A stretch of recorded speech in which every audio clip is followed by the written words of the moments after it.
¿Qué tal, chicos y chicas? Bienvenidos una vez más a estas sesiones.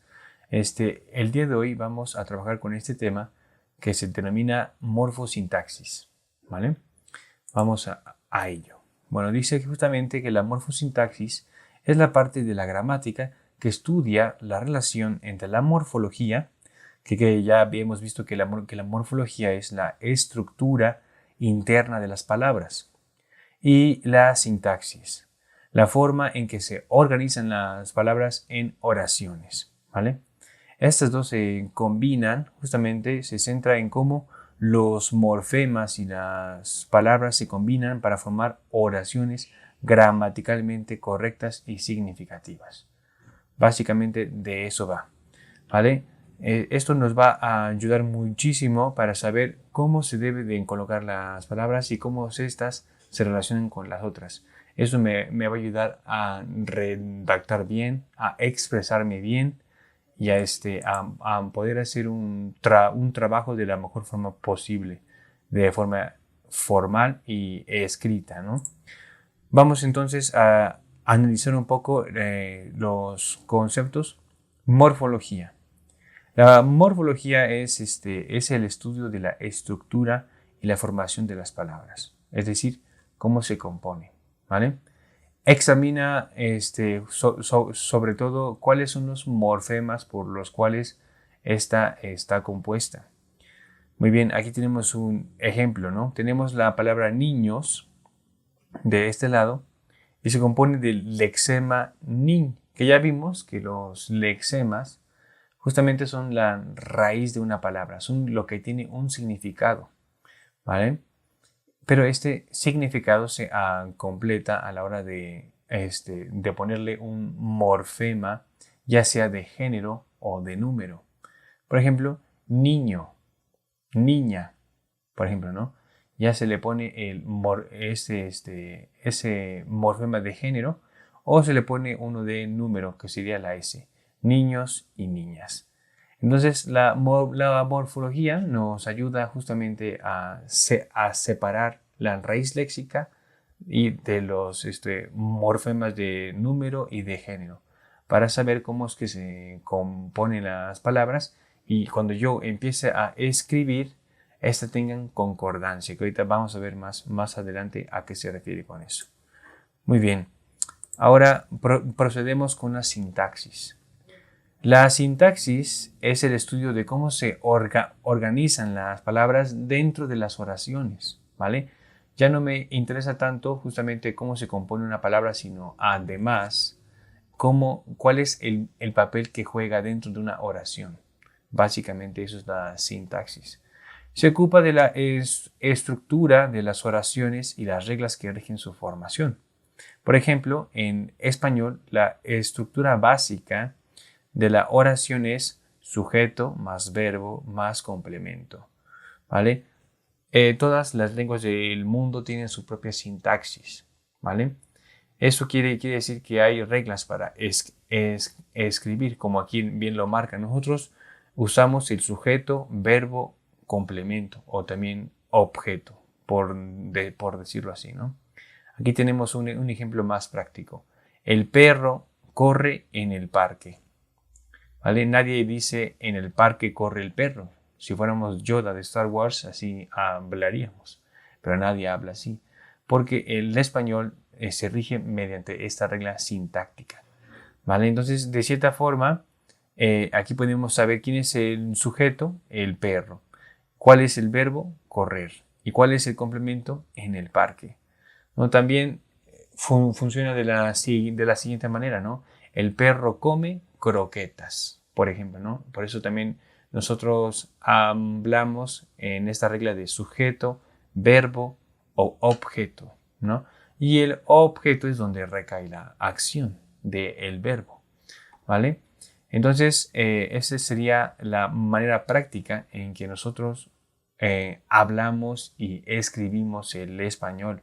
Sobre todo es escribir, porque no se debe de escribir como se habla, ¿vale? Sino se tienen que usar reglas sintácticas para que el mensaje o la oración que se escriba se entienda de la mejor manera. Muy bien. Vamos ahora justamente con la concordancia. Dice aquí, se refiere a la relación de concordancia que existe entre diferentes elementos de la oración, como el sujeto y el verbo, o el sustantivo y el adjetivo. No, justamente, ¿no? Debe de haber una concordancia entre todos los tipos de palabra dentro de una oración. ¿Cuál podría ser esa concordancia? De número, de género, ¿vale? Por ejemplo, en los niños felices juegan, los niños está en plural, concuerdan muy bien con juegan, que también está en plural, y en felices, porque también se encuentra con plural, ¿no? Aquí tenemos, digamos, los sustantivos, tenemos justamente los adjetivos y tenemos el verbo. Todos concuerdan, ¿vale? En plural. Así es una forma en que se entiende la concordancia, básicamente, ¿no? Es algo que tal vez se haga en automático, pero cuando se es consciente de ello, en la escritura se pretende que sea concordante las oraciones. Muy bien. Vamos ahora justamente con las funciones sintácticas, ¿vale? Son los roles que desempeñan las palabras o grupos de palabras dentro de una oración. Así de básico, ¿no? Es decir, qué papel juegan ciertas palabras o grupos de palabras dentro de la oración. Las funciones más comunes, bueno, hay muchas, pero esas son las más comunes, son el papel de sujeto, ¿no? La parte de la oración que realiza la acción se le conoce como sujeto, ¿vale? Uno puede pensar en un ejemplo, el perro come croquetas. ¿Quién es el que realiza la acción? El perro. Por lo tanto, ese es el sujeto. El sujeto es el perro, ¿vale? Muy bien. El predicado es justamente la parte de la oración que expresa la acción o estado. Básicamente, aquello que no sea el sujeto, se le conoce como predicado. Entonces, en el mismo ejemplo, el perro come croquetas, ¿cuál sería el predicado? Come croquetas. Ese sería el predicado. ¿Vale? Esta es esa parte que expresa la acción o el estado, ¿no? Aquí tenemos otras funciones sintácticas que también son muy comunes, el complemento directo y el complemento indirecto. ¿Vale? Aquí dice justamente que es la parte que recibe directamente la acción del verbo. Entonces, en este ejemplo del perro come croquetas, ¿quién es el que está recibiendo la acción del sujeto? Las croquetas, porque las croquetas son comidas, básicamente. Entonces, croquetas es el objeto directo, básicamente, ¿no? No solamente basta con que yo sepa qué tipo de palabra es, ¿no? Porque sé que croquetas es un sustantivo, ¿vale? Sino también qué papel juega, cuál es el rol que juega en la oración, el de objeto directo. Ahora aquí tenemos el complemento indirecto, que es la parte que se beneficia o que se ve afectada por la acción. Vale. Básicamente, estos son algunos justamente de las funciones sintácticas. ¿Vale? Hay algunas otras. Vamos a pasar justamente al siguiente, que sería el análisis morfosintáctico. ¿Y esto para qué sirve? Bueno, justamente, sobre todo para descomponer una oración en sus componentes morfológicos y sintácticos. Para eso sirve, ¿no? Se identifican las palabras, sus morfemas y sus funciones dentro de la oración. Aquí tenemos un ejemplo muy rápido sobre un análisis morfosintáctico, ¿no? Tenemos, por ejemplo, la oración. Los gatos negros duermen, por ejemplo, ¿no?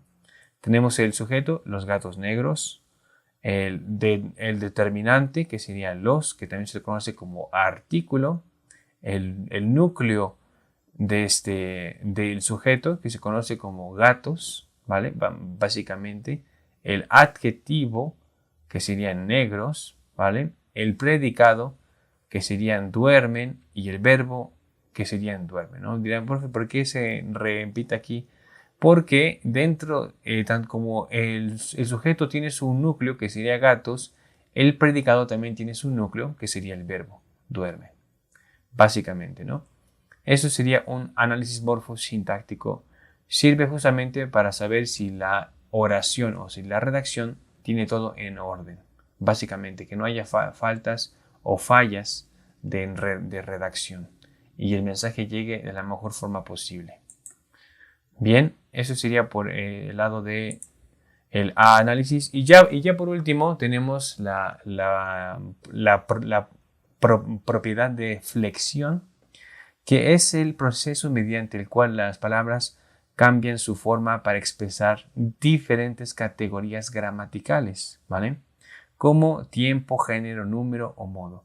Entonces, la habilidad, digamos, la habilidad o la propiedad más bien de una palabra para cambiar su género, su número y su modo de una forma gramatical se le conoce como flexión, porque es flexible. Básicamente, ¿no? Las palabras pueden flexionarse para que encajen mejor en una oración, para que tengan concordancia, entre otras cosas, ¿no? Ejemplo, el verbo cantar puede flexionarse a canto, por ejemplo, ¿no? O sea, pasa de estar en un tiempo infinitivo a uno presente, canto.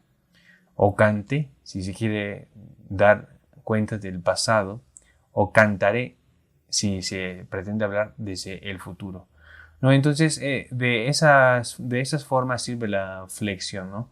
Justamente de cómo esté el contexto de la oración, es cómo se pueden flexionar las palabras. Bien, pues hasta aquí vamos a dejar este tema de morfosintaxis. Muchísimas gracias.